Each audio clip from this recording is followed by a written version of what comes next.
So, this woman is serving 15 and a half years in federal prison because she faked a multi-million-dollar medical tech deal. She convinced over 50 people to give her their life savings, and then blew all the cash on Gucci, five-star hotels, and trips to Bora Bora. The story is pure insanity, and it all starts with a woman named Keisha.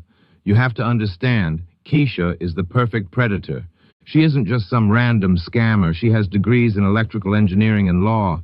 She walks into a room and owns it, smart, articulate, charismatic. When she talks, you listen, and you believe her. And in 2014, Keisha has the perfect pitch. It sounds like printing money. She says she has secured the exclusive rights to a breakthrough medical software from a secretive company in Austria. This tech, she claims, is a complete game changer. It allows doctors to remotely examine and treat patients from anywhere in the world. She doesn't just pitch this to anyone. She targets a guy named Christian D'Andrade, a 70-year-old successful and respected businessman. He's made his money. He's seen it all. He is not supposed to be an easy mark.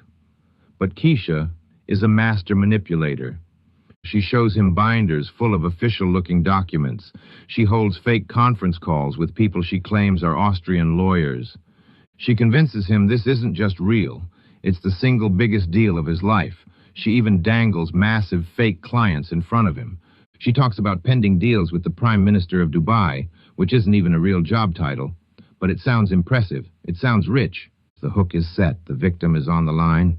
Now it's time to reel in the cash. And this is the most brilliant part of the scam. She looks them in the eye and says the technology is real, but it's locked down. It's stuck in escrow over in Austria. She tells them she needs cash, but not to buy the software. No, that part's handled. She needs it for international wire transfer taxes and for the legal retainer fees and the Austrian government compliance bonds. It all sounds so frustratingly legitimate. And my God, does it work? Christian D'Andrade is completely sold.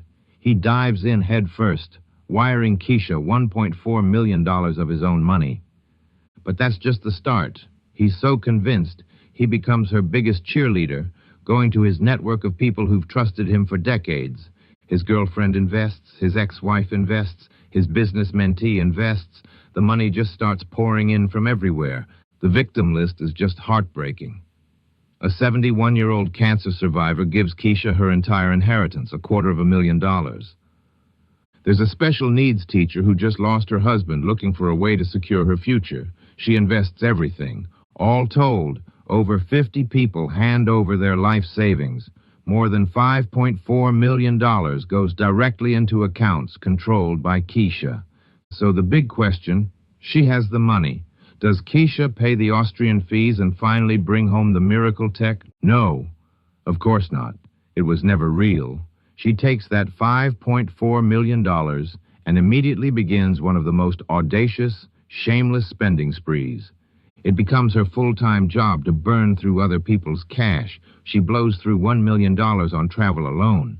She's living a life you only see in movies. She flies to Bora Bora and brags her private villa is bigger than actor Tracy Morgan's. She's at the Ritz-Carlton in the Bahamas, but has the nerve to send the shrimp back to the kitchen because it's too tough.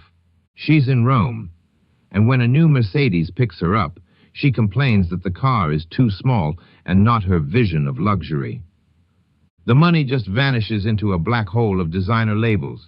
She drops another $1 million just on shopping. Louis Vuitton, Chanel, Gucci. The FBI later finds her house stuffed with unworn designer gear, some tossed on the floor with the price tag still attached. At one point, she's carrying a victim's money around in an $1,800 Bottega Veneta portfolio she bought on a shopping trip in Italy. On top of all that, she spends nearly $500,000 just on her girlfriend. For 4 solid years, this is her entire existence. Flying first class, staying at $4,000 a night hotels, living a fantasy funded by the savings of a cancer survivor and a widowed teacher. But a party like this can't last forever. The investors start to get nervous. Years have gone by. They start asking the obvious questions. They ask, hey, Keisha, the deal was supposed to close years ago. Where are the profits? When do we actually get to see the software? What does a master liar do when cornered? She doesn't fold. She doubles down. Her excuses get more frantic and more creative. She fakes emails from European bankers. She invents new problems. The Austrian banks are on a national holiday, she'll say. Then she pulls the ultimate move, hitting them with a personal tragedy. She says she needs $150,000 wired immediately to get home. She tells them her grandmother's dying and that she's being detained in Austria. The crazy part? She just got back from Bora Bora. But the pressure keeps building. The lies are starting to fray. So Keisha escalates again, moving from deception to active, criminal intimidation. This is where the story goes from a financial scam to a crime thriller. She finds two former U.S. air marshals to pose as federal agents.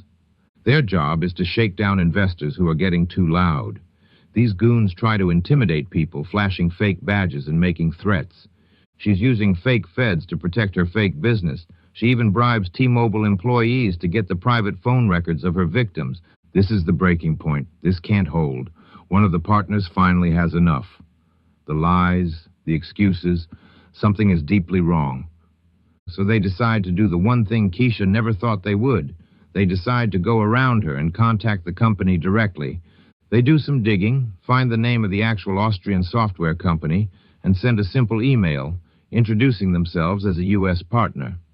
They explain they just want an update on the deal. They hit send, and then they wait for the response.